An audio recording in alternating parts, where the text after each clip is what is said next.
con la venia del tribunal, pues voy a hacer una disertación acerca de la tesis. Mirando las normas de distintas universidades vi que no era necesario hacer un resumen, mucho menos por el hecho de que el tribunal, que es el que juzga, ya se ha leído la tesis. He preferido hacer una disertación sobre la tesis. Lo primero de todo es que tenía claro cuando empecé la tesis que lo que iba a ser una aportación no era explicar qué es el exorcismo, sino todo lo que se deriva del exorcismo, y además en su parte negativa, los problemas, las cosas que tienen unas implicaciones teológicas y que merecían una reflexión. Hablar de los problemas del exorcismo era indudablemente hablar de los prejuicios que puede haber en muchos de los que ejercían y ejercen ese ministerio. El problema es que yo mismo, que hago la tesis, que he hecho la tesis, venía cargado con prejuicios. Al hablar de los errores, todos hemos de partir del hecho de que uno no es consciente de los propios errores. Antes de entrar ya en la tesis, simplemente apuntar brevemente que uno aprende a hacer una tesis haciéndola. Si yo ahora mismo viniera a Roma y tuviera que hacer una tesis, desde luego no la haría como la he hecho, ni siquiera probablemente sobre el mismo tema, porque escogería un tema muy concreto sobre el que hubiera una bibliografía muy clara y haría un diálogo entre esos autores y después sacaría mis conclusiones, pero no andaría fuera de caminos que tuvieran una nutrida bibliografía. El error mío fue tomar un esquema previo y después buscar la bibliografía respecto a ese esquema, encontrándome que en muchas materias pues no había realmente nada. Eso dará al tribunal muchos flancos para hacer críticas en las que tendrán toda razón, a no ser de que, como Noé, anden hacia atrás, hacia la tesis, para cubrirla con su caridad. Hay un tema que trato en el atrio de la tesis.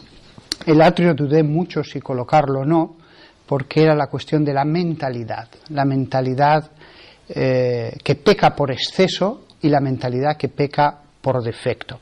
Dudé mucho porque podía parecer que era un tema más teórico y no tanto de la práctica, pero después de darle muchas vueltas me di cuenta de que eran tantas las cosas que dependían de este punto, que este punto tenía tantas implicaciones prácticas, que lo incluí.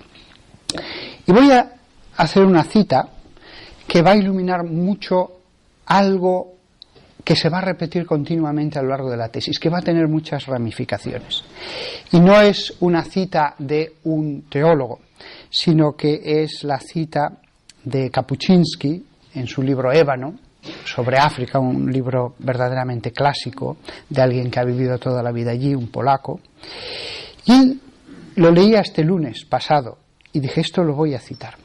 Decía él: hombres como los Amba, una tribu en Uganda, y sus hermanos creen profundamente que el mundo está regido por fuerzas sobrenaturales. Hasta aquí nada malo. Son unas fuerzas concretas, espíritus que llevan nombres y embrujos que se pueden definir.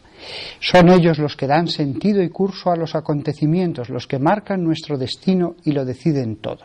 Bueno, hasta aquí tampoco es que haya nada excesivamente chirriante respecto a la teología católica. Tomemos el siguiente ejemplo. Cebulla, el nombre de una persona, conduce un coche, tiene un accidente y muere. ¿Por qué precisamente él? A fin de cuentas, millones de coches han circulado por el mundo aquel día y han llegado a su destino sanos y salvos. Y precisamente Cebulla ha sufrido un accidente y ha muerto. Los blancos buscarán causas de lo más diversas. Por ejemplo, que se le han roto los frenos.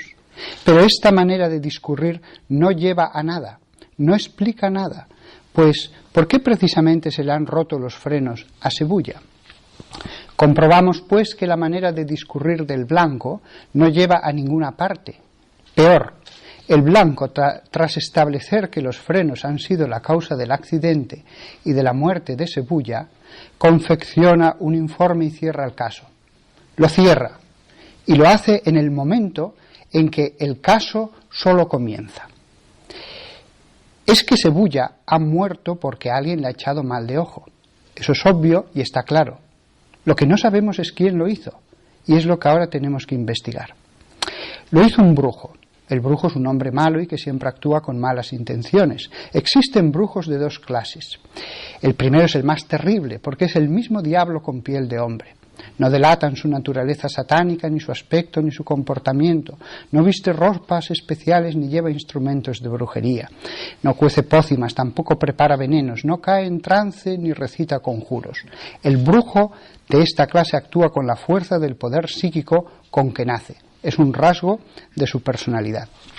Después sigue explicando que hay otro tipo de brujos y al final concluye: si Cebulla ha muerto en un accidente, lo más importante para su familia no será ahora el estado de los frenos, pues ya se sabe que esto no tiene ninguna importancia, sino averiguar si el mal de ojo que ha causado dicha muerte lo echó un brujo diablo o un simple brujo hechicero artesano.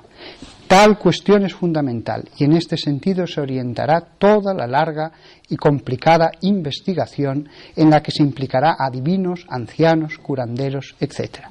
El resultado de esta investigación será de capital importancia. Y continúa diciendo cómo continúa la historia. He hecho esta larga cita porque ilumina de un modo tan claro algo que se va a ramificar a lo largo de toda la tesis.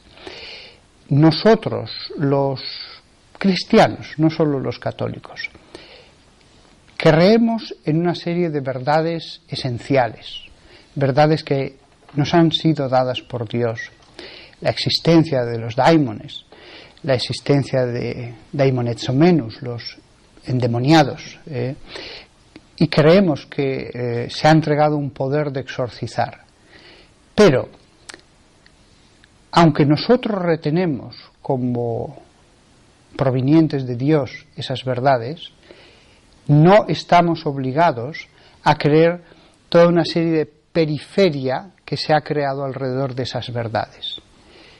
Es pretensión de esta tesis, lo ha sido, el tratar de reflexionar acerca de lo que es verdaderamente la esencia de toda esta cuestión, el misterio, y todo lo que se ha ido agregando después por parte de personas muy buenas, personas que se han dedicado plenamente al exorcismo, pero que nos están refiriendo una serie de cosas que su única base es la revelación a través de carismas y en menor medida incluso la experiencia, porque la experiencia es lo que vemos una serie de signos en el proceso y ya está.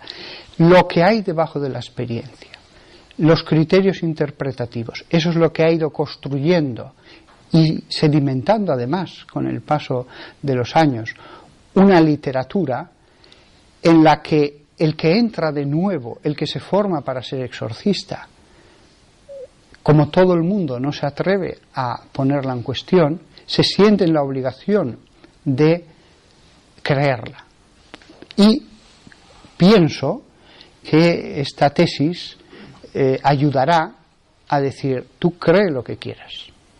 Lo que tenemos aquí realmente son estos principios fundamentales, pero no creas que tienes una obligación de fe en asentir a estas cosas, porque lo que se dice en realidad que es experiencia es toda una construcción teológica que en realidad tiene como asiento cosas que no se ven. Yo creo que si uno lee los libros que se han escrito en estos últimos años, puede al final uno sacar la impresión de que el ejercicio con verdadero conocimiento del exorcismo al final es una gran farmacopea una farmacopea en la que te dicen, si sufres esto, vudú, debes hacer esto, si sufres macumba, esto, si eres masón, debes hacer todas estas cosas.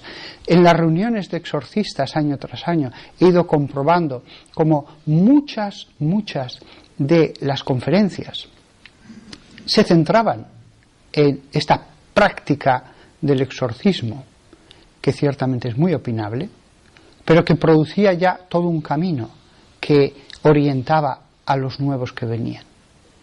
La caída de este misterio en esa relación de remedios particulares dependiendo para cada caso es algo, pienso yo, que requería verdaderamente de una poda teológica, que requería de un retorno a las verdades evangélicas. Las verdades bíblicas deben volver a iluminar ciertamente la práctica y la teología sobre este ministerio. En el Evangelio hay un versículo en el que se dice muy de pasada que Jesucristo exorcizaba logo, con la palabra. Después eso se traduce con su autoridad, etcétera, etcétera. Pero la palabra literal que hay allí es logo, porque eso suponía una ruptura con toda la literatura exorcística que conocemos, sobre todo del siglo I al siglo IV. Los exorcistas que exorcizaban con infinidad de remedios, de técnicas. Cuando uno iba a un exorcista judío, ambulante muchas veces, no solo en Palestina, en otros lugares del imperio, lo que aprendía era una técnica. Jesucristo rompe con eso, exorcizaba logo. No va a perder ningún tiempo en enseñarnos técnicas. De hecho, si examinamos los evangelios, nos damos cuenta de que no hay realmente una demonología en ellos. Lo que brilla es Cristo exorcizando, pero no va a perder tiempo en construir una demonología. Ciertamente que hay unos cuantos elementos, una serie de versículos que permiten un cierto conocimiento teológico de ese mundo demoníaco, pero hay expresamente esta voluntad de no exponer una demonología en los evangelios, ni después. No podemos citar como esto simplemente los textos de San Pablo sobre jerarquías, ni lo poco que se dice en el Apocalipsis. Porque el mismo Cristo, en su evangelio, lo que quiere precisamente es purificarlo todo.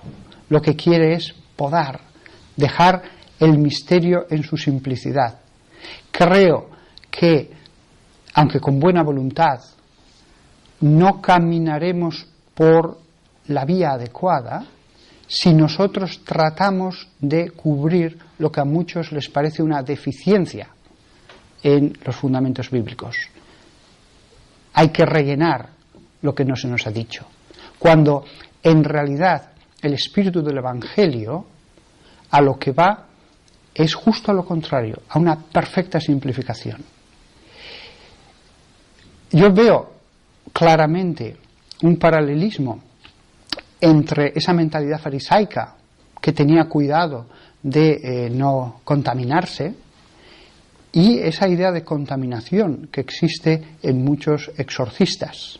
No hagas esto, que te puedes contaminar, no hables con esa persona, ojo si vas a tal lugar. Eso realmente, con otros presupuestos teológicos totalmente distintos, pero es algo que tiene un paralelismo muy grande con el fariseísmo.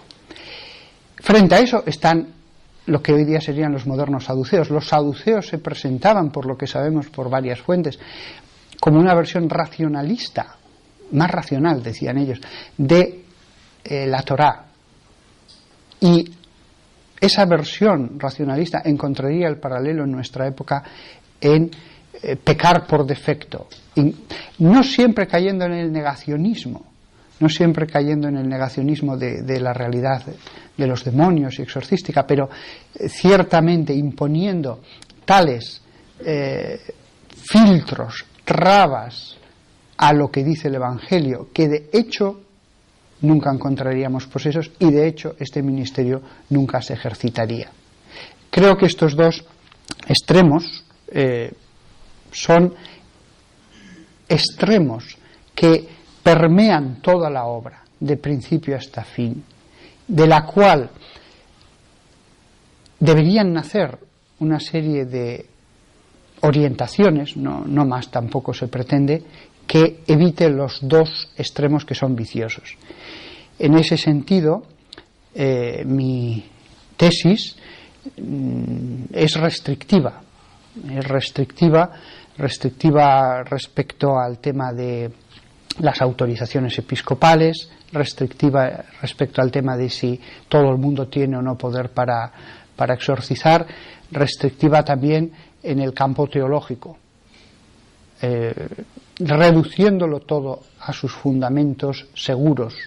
Después, el paso del tiempo ciertamente decantará más verdades esenciales, más verdades compartidas por todos, pero lo que no se puede es continuar por un camino que yo lo denomino como de monocentrismo.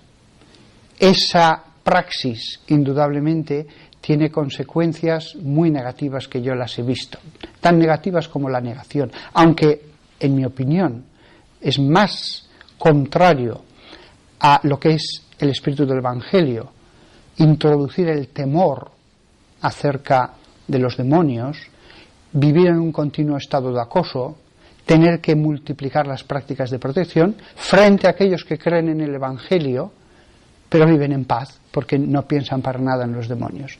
Entre los dos extremos ciertamente veo más sano el segundo, aunque parezca llamativo porque los otros creen, pero un exceso de credulidad al final tiene consecuencias negativas.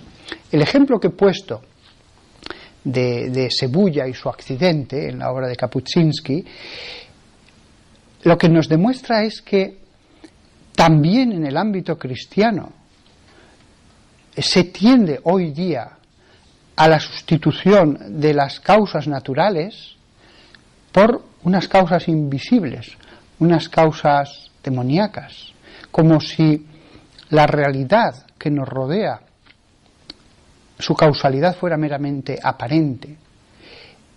Esto indudablemente supone una negación del concepto de la naturaleza. Esto no está enseñado en los evangelios y por lo tanto creo que será beneficioso para los que lean pues estas líneas que yo he hecho el comprender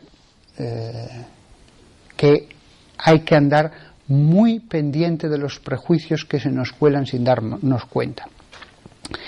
Otro aspecto que señalaría de la tesis y que creo que es positivo es la elaboración poco a poco entre los que vayamos escribiendo de una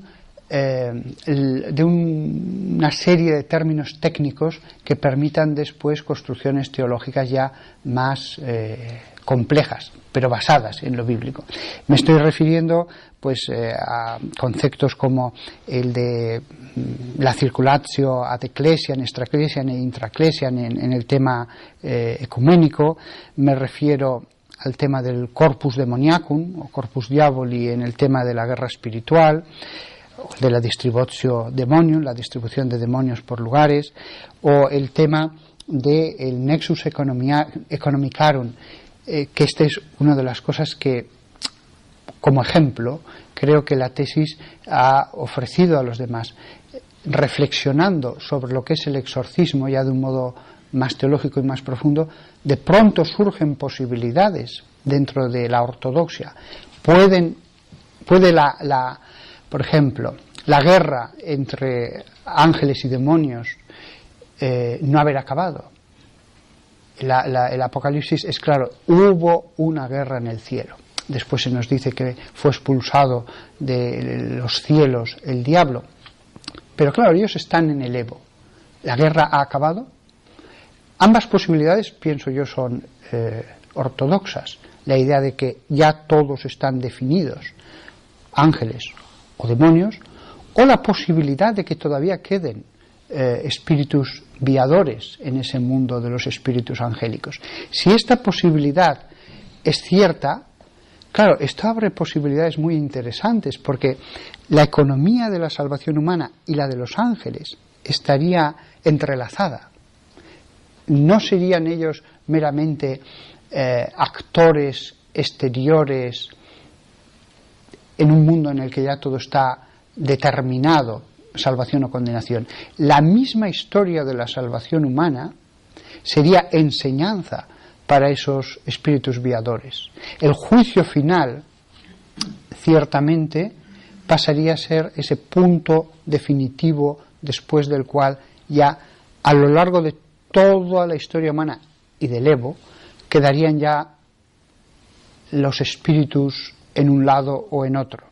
Creo que esto abre posibilidades muy interesantes, aunque no se desarrollara nada más. Simplemente la expresión de esta posibilidad me parece que dota de un valor apasionante a la historia humana.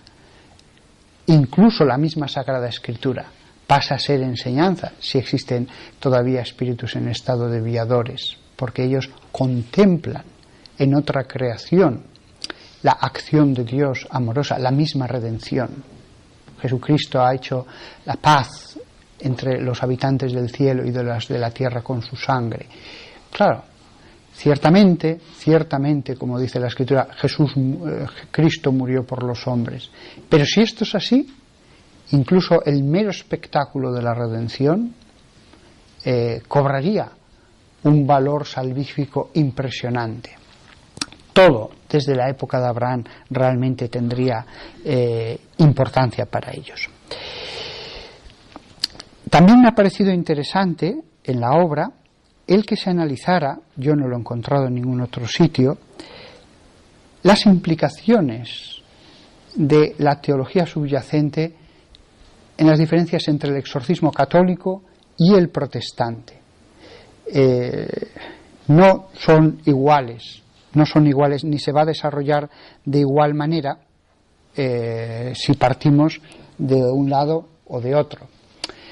Quiero también decir que hay dos temas que no he tocado en la tesis y que son muy interesantes, pero con toda humildad lo digo, no es una cosa que lo digo por quedar bien.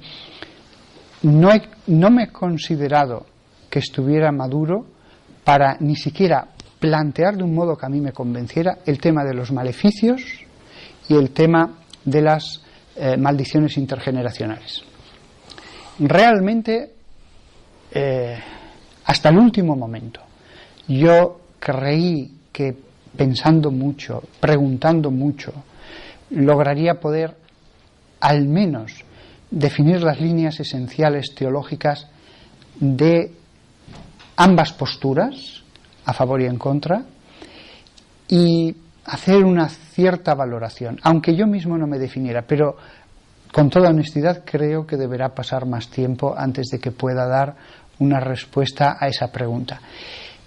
Cosa que me sorprende también como después de tantos años y de hablar con tanta gente, yo sigo sin ver claro ciertos fundamentos teológicos a estas cosas, y otros lo resuelven de forma automática y con toda seguridad.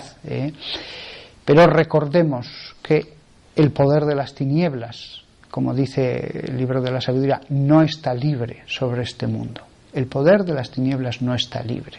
El otro tema, el de las maldiciones intergeneracionales, en principio daría la sensación de que no tiene que ver con el tema de la demonología, pero si queremos salvar esa cuestión, yo creo que el único modo es conectarla. De otra manera, la idea de una carga progresiva que se va acumulando generación tras generación, eso se puede salvar difícilmente. La acumulación lastraría a la humanidad en toda su historia. Me sorprende, como podrán ver en la tesis, las demonologías del siglo XV y XVI, Kramer con su famoso Malleus o Gerolamo Menghi con su Flagellum Demonum, cómo son vistas con interés y aceptación por parte de sacerdotes en nuestra época, cuando incluso en su época la misma jerarquía consideró que no eran adecuadas. Muchos de esos, bueno, concretamente esos dos autores, han tenido más éxito como escritores que como exorcistas. Y de hecho Kramer, en cuanto publicó su libro, aunque metió a Sprenger en él, que no tenía nada que ver, se le prohibió volver a ejercer como inquisidor y su obra fue condenada. Es curioso cómo estas demonologías, y uso ese término en sentido impropio porque son obras de la fabulación, han tenido influencia incluso en el mundo protestante. ¿Cuántos libros de autores he visto que para corroborar sus puntos de vista los citaban como personas con experiencia? Lo que no podemos caer, como han caído algunos protestantes, por ejemplo, es la idea del mapping, de empezar a hacer mapas de la tierra y en cada país acerca de la influencia de los demonios, trazar líneas, etcétera, etcétera. Estas cosas yo las he escuchado en las reuniones de exorcistas.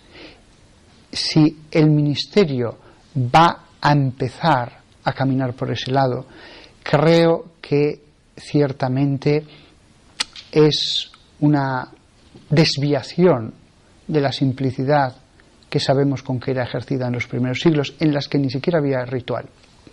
Y para acabar con mi exposición, este tema no ha tenido un desarrollo elaborado, largo, a lo largo de la historia de la Iglesia, pero no pienso que eso haya sido por casualidad. Pienso que ha estado algo inserto en el seno de la Iglesia. Si en los evangelios hubiera aparecido una demonología, por muy sana que hubiera sido, la misma historia de la Iglesia se hubiera decantado peligrosamente hacia un extremo. Yo creo que esa sobriedad de decir esto existe, hace de esto y punto final, ha sido algo querido por Dios. Cualquier desarrollo que se haga en el futuro debe retornar una y otra vez a los fundamentos bíblicos. Adesso alla parola Padre Pedro, il parroco.